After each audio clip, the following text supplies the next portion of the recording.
That first day, we took the bus in and we sat on the front stretch behind Jeff Gordon's pit and had a blast. I mean, I've got really good pictures of Jeff Gordon's winning car. The reason why I come back every year, and I've been to all of them, the reason why I come back every year is because it's the Indiana Motor Speedway, Indiana Speedway. That's what this is all about. It's the racing capital of the world. The history. It's one of the oldest speedways in the world, and lots of good races happen here. We've had IndyCar, Formula One, stock car, endurance races. It's fantastic. There's always a good time whenever you come here, especially when you bring your family with you. They're not my family, but they are my family, so it's family oriented. My dad brought me here when I was his age, and it just stuck with me, and I've been coming every year since. IMSA is almost more about the cars than it is the drivers. There are 18 different manufacturers that participate here. So when you can talk to people about the cars, but also the drivers that they know in this market is pretty important. We're in a Lamborghini Huracan. We're racing against Porsches, BMWs, Corvettes, Ferraris, so there's a lot of people feel a connection to their brand and cheer for their brand. I think that's what makes sports car racing cool.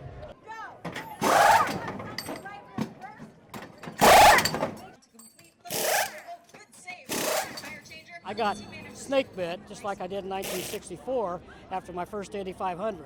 So I said, I've got to come back. And I'm a race fan, I just love racing. For us here tonight, to be at the Street Fest here in Speedway is really cool because I've spent so much time interacting with fans and just getting to have an opportunity to share some of the things that we do with them.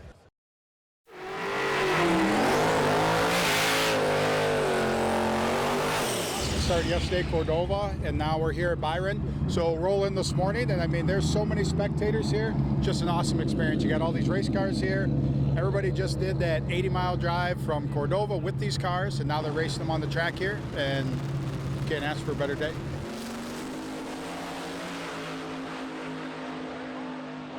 We had some struggles with some overheating brakes yesterday, but so many people have stopped and asked us if we needed anything. We got it kind of figured out, and we got a plan to keep going.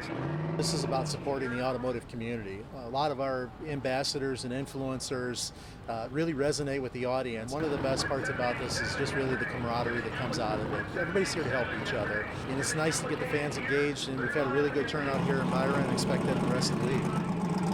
This is like kind of takes it back to the roots, back when everybody didn't have dedicated race cars. Like literally your daily driver was your race car.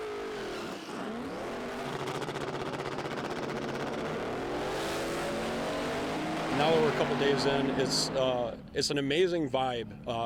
It's kind of like a car tour, but everybody's got kind of a more focused vision. We've got cars that are in the 6-second quarter mile zone at 230 miles an hour, and all the way down to 22 or 23 second cars. So like the cool thing about Drag and Drive is it's a good community that everybody hangs out, everybody's pitting together, there's no big rigs blocking the view, there's no cones blocking anybody off, you have full access to all the other drivers, racers, spectators, and anybody can do it with any car.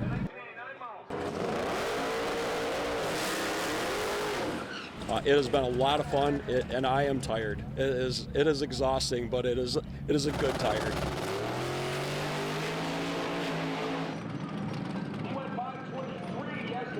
Is a 13W-REX original presentation. 13W-REX, 70 years of serving the state line. October 1st, 1953.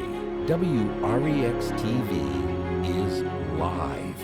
And since that historic day, a commitment was made. Provide quality journalism and programming to the Rockford region. And for 7 decades, we haven't stopped. Passing the torch from one generation to another, owning the big stories, locally, nationally, and around the world, evolving, embracing new technology, bringing content to you, wherever, whenever. Join us as we celebrate our past and give you a glimpse of what's to come, as 13W-REX celebrates its platinum anniversary. The sound of clicking keyboards and mouse pads can be heard throughout the Burpee Center on Rockford University's campus, but it's not from studying. athletes from playing video games. Esports, people don't know what it is. They just assume it's people playing games, but it's a lot more than that. It's a chance to develop your personal skills, a chance to make friends, build a team. The current esports team has around 25 players, with more expected to join over the year with tryouts next week.